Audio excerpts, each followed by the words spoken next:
Demak, biz video yechimlar berishni davom qilamiz.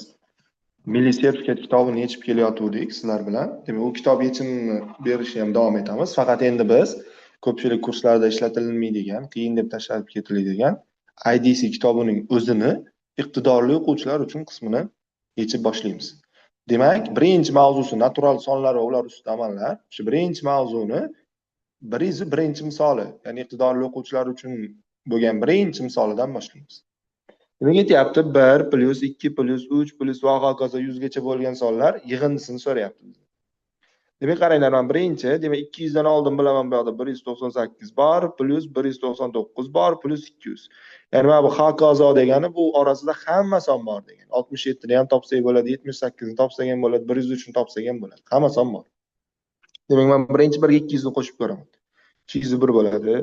Plus 2 ga 199 qo'sam yana 201 bo'ladi, plus 3 ga 198 qo'sam yana 201 bo'ladi, plus va hokazo 201lar bo'laveradi. Demak, men topishim kerak barobar nechta 201 borligini topsam bo'ldi. O'shani 201 ga ko'paytirib qo'ysam javobim chiqaveradi. Demak, 1 dan 200 gacha o'zi menda 200 ta sonim bor. Endi ularni qaranglar. Har ikkitasini bitta qilib olyapman. Bu bilan buni, bu bilan buni, bu bilan buni. Demak, shunda menda 100 ta guruhim hosil bo'ladi. 100 ta guruhimni har birining javobi 201 chiqyapti. 100 ni 201 ga ko'paytirsam, jami hisob kitobim chiqadi menda. 20100 chiqar ekan. Keyingi misol, agar a teng 1 plus 3 plus 5 plus va hokazo plus 25. Demak, a bor ekan bizda 1 plus 3 plus 5 plus va hokazo plus 25.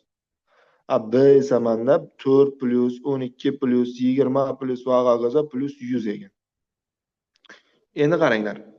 Mana bu a ni hammasini 4 ga ko'paytirib olmoqchiman. Ani hammasini 4 ga ko'paytirsam 4a barobar 4 plus 12 plus 20 plus va hokazo plus 100. Pastda esa b barobar 4 plus 12 plus 20 plus va hokazo plus 100.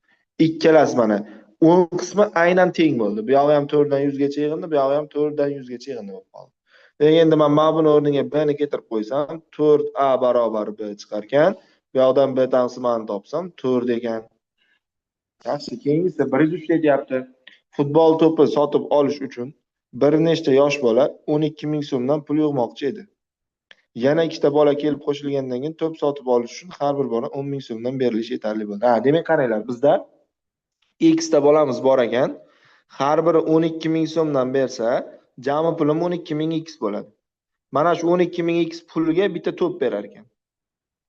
Bitta to'p berar ekan. Endi aytyapti, yana ikkita bola kelib qo'shildi. Demak, men endi o'quvchilar, bolalar soni x plus 2 ta bo'ldi. Endi ular 10000 dan terdi. Demak, mana 10000 dan terdi x plus 2 ta bo'ldi. Jami pulim x plus 2 ko'paygan 10000 bo'ldi. Bunga ham mana shu bitta to'pni berar ekanda. Demak, bu degani mana bu pul bilan mana bu pul bir-biriga teng degani. 12000 ko'paygan x barobar 10000 ko'paygan x plus 2 degani. Buni ochib chiqadigan bo'lsak, 12000 x barobar 10000 x plus 20000 bo'lar ekan. Bular uchtadan 0 ni qisqartiramiz, o'zimizga osonroq bo'ladi. Demak, 2x barobar 20, bu yerda x topsak 10 chiqar ekan. Ya'ni birinchi 10 ta bola bo'lgan ekan bu yerda. X deb men bolalar sonini oldim. Mendan to'pni narxini so'rayapti. O'sha 12000 ni 10 ga ko'paytirib qo'ysam 120000 mendan to'pni narxi chiqar ekan. Keyingi misol 104.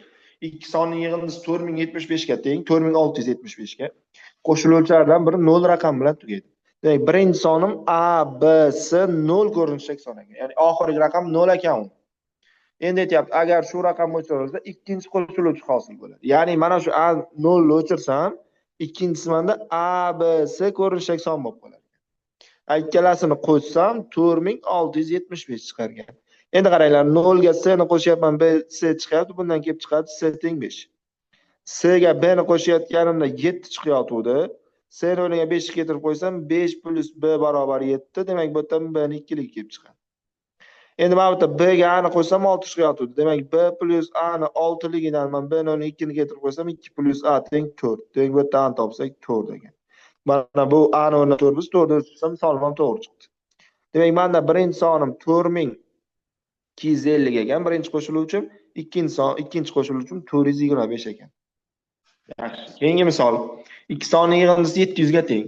Demak, menda birinchi sonim o'sha sonlarimni x va y desam, x ga y ni qo'shganim 700 chiqar ekan. Agar birinchi sonni 5 marta, ikkinchi sonni 2 marta orttirsa, demak mana 5 marta ortsa endi 5x bo'ladi. Plus ikkinchi son 2 marta ortsa 2y bo'ladi. 5x ga y ni qo'ysam 2900 chiqar ekan mana. Mendan so'rayapti, bu sonlarni toping. Demak, mana shu shartni qanoatlantiradigan misolning ismlarini topishimiz kerak. Demak, buni yechishimiz uchun nima qilamiz? Qaranglar. Mana buni oldida 2y mi? Men hammasini 2 ga ko'paytirib olaman. Buni 2 ga ko'paytirib olsam, 2x plus 2y barobar 700 chiqadi. 1400 chiqadi. Demak, ko'paytirganda hammasini ko'paytiraman. Endi mana bu tepada 2x plus 2y bo'ldi, pastda ham o'shani hosil qilishim kerak. 3x plus 2x plus 2y barobar 2900 bo'lar ekan. Ana endi 5x plus 2y maydaladim, 2x plus 2y 1400 ga teng. Keltirib qo'yadigan bo'lsam, 3x plus 1400 barobar 2900, bu yoqqa bo'lsam 3x barobar 1500, x topsam 500 ekan. Demak, birinchi sonim menda 500 chiqar ekan. Ikkalasini yig'indisi 700 ga teng edi, ikkinchi sonni topsam 200 chiqar ekan. Mendan ikkala sonni so'rayotgandi, 500 va 200. Keyingisi 1 dan 2024 gacha bo'lgan natural sonlar shu ko'rinishda bir qator yozildi. Ketma-ket kelgan 100 ta raqam yig'indisi. Demak, men 1, 2, 3, 4 va hokazo yozdim. 2023, 2024. Mana shu raqamlar yig'indisining eng kamida necha qiymatga ega bo'lishini topishim kerak. Demak, ketma-ket kelgan 100 ta raqam eng kam bo'lishi uchun u boshidagi 100 ta raqam bo'lishi kerak.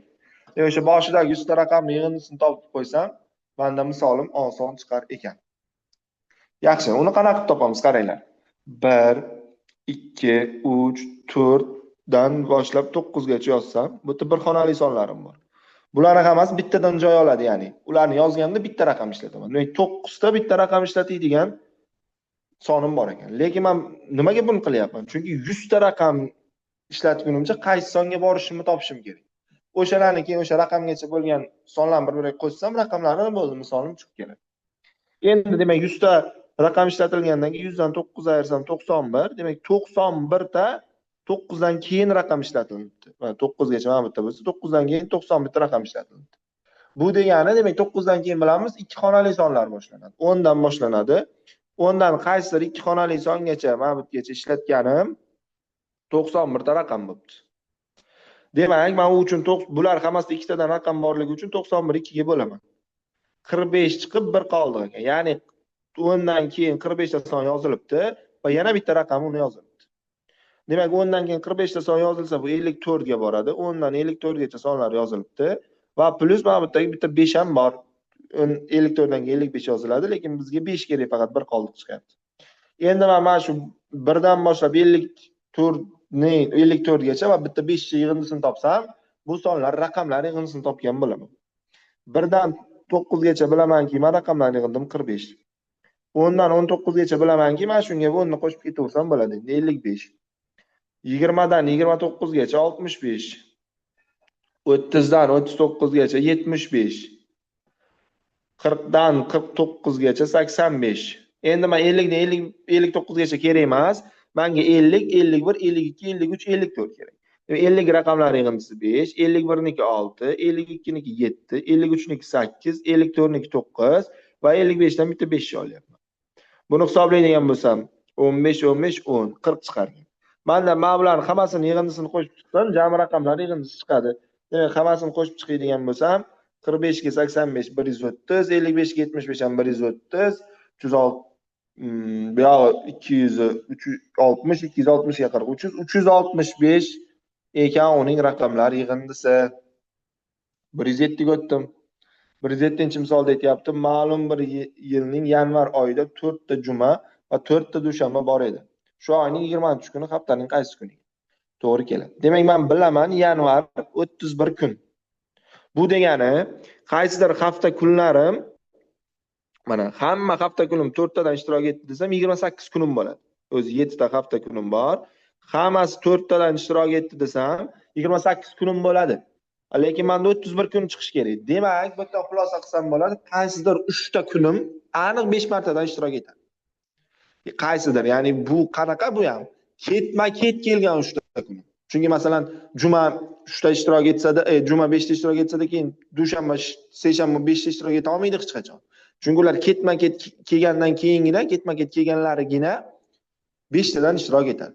Demak, men bu yerda bo'lish mumkin. Bu bilan juma bilan dushanba 4 tadan ishtirok etgani uchun seshanbani ko'raman. Demak, seshanbani 4 ta ishtirok etib ko'raman. Chorshanbani va payshanbani bularni 5 tadan ishtirok etadi desam, demak shunda juma ham 4 ta ishtirok etib qolar ekan, dushanba ham 4 ta ishtirok etadi. Demak, bu holim bo'lar ekan. Ana endi men qilmoqchi bo'lganim, agar shanbani, ya'ni jumadan keyingisini olishim kerak. Shanbani 5 ta ishtirok etadi desam, shanba, yakshanba va dushanba 5 tadan ishtirok etib qolish kerak bo'ladi. Ya'ni aytyapman, ketma-ket kunlar bir anaqa 5 tadan ishtirok etish kerak bo'lib qoladi. Endi bu yerda menda shartda aytyapti, 4 dushanba bo'lsin deyapti. Menda dushanba bu holimda 5 ta chiqib qoldi. Demak, bu holim xato bo'ladi o'z-o'zidan. Demak, men mana bu hol bo'yicha misol ishlashim kerak. Demak, bu degani seshanba kuni 1-yanvar bo'lar ekan. Seshanba kuni 1-yanvar bo'ladigan, 8-yanvar ham seshanba bo'ladi, 15-yanvar ham seshanba bo'ladi, 22-yanvar ham. 22-yanvar ham seshanba bo'lgandan 20-yanvar menda yakshanba bo'lar ekan. Demak, javobim yakshanba. Keyingisi 108 deyapti. 100 ta natural son yig'indisi 103. Bu sonlarning ko'paytmasining eng katta qiymati. Demak, bu yerda bilinib turibdiki, aniqki, 100 ta soni yig'indisi 103 bo'lgandan keyin uning katta qismi birlardan iborat. Bo'lmasa u hech qachon 103 chiqmaydi uning yig'indisi. Demak, men olmoqchiman, qaranglar. 99 ta 1 olaman. Demak, endi yig'indisi 103 bo'lishi uchun bitta 4 bo'lishi kerak. Bularni hammasini bir-biriga ko'paytirib chiqsam, javobim 99 ta 1 bo'ladi, baribir 1. 1 ko'paytirilgan 4 chiqadi, 4 chiqadi. Endi olmoqchiman, qaranglar. 98 ta 1 olaman. Shunda nariga ikkita sonim yig'indisi 5 bo'lib qolishi kerak bo'ladi. Jami yig'indi 103 bo'lishi uchun. Demak, 98 ta 1 olgandan keyin nariga ikkitasi 5 bo'lishi uchun 2 va 3 bo'lishi mumkin ular. Endi bu sonlarni bir-biriga ko'paytirsam, 98 ta 1 ko'paytmasi baribir 1, 2 ni 3 ga ko'paytirsam 6. Keyingi holimda bo'lishi mumkin mana 97 ta 1 va qolganini yig'indisi 8 chiqish kerak bo'ladi shunda. 6 chiqish kerak bo'ladi. 6 chiqish uchun menda yig'indisi 6 chiqish uchun 2 va 2 ni olsam bo'ladi. Bularni ko'paytirsam 8 chiqadi. Ana endi 96 ta 1 oladigan bo'lsam menda narigi sonlarimning yig'indisi 7 chiqish kerak bo'ladi. Sonim esa 4 ta qolgan bo'ladi. Demak, 4 ta sonimning yig'indisi 7 chiqish uchun ularning tarkibida bitta 1 bo'lib qolish kerak bo'ladi. Bo'lmasa qolgan hammasini 2 tanlaganimda ham agar 8 chiqib qoladi. Yo bo'lmasa mana